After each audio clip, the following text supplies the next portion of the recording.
Hindi sangayon si House Deputy Minority Leader Representative Franz Castro sa pagpapabilang ng mga institusyon tulad ng Local Government Academy at Philippine Military Academy sa sektor ng edukasyon sa 2025 national budget.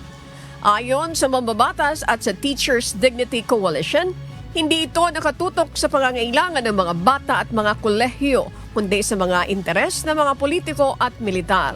Naniniwala rin si Castro na palusot lang ng pamahalaan na ibilang ang mga ganitong institusyon bilang bahagi ng sektor ng edukasyon. Ang binibilang lang din namin, palusot lang din na yun ng Marcos administration.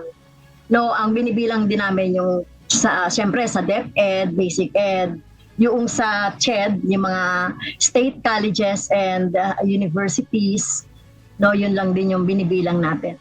Yung mga politiko talaga binigyan ng priority ng gobyerno, hindi yung mga taong bayan.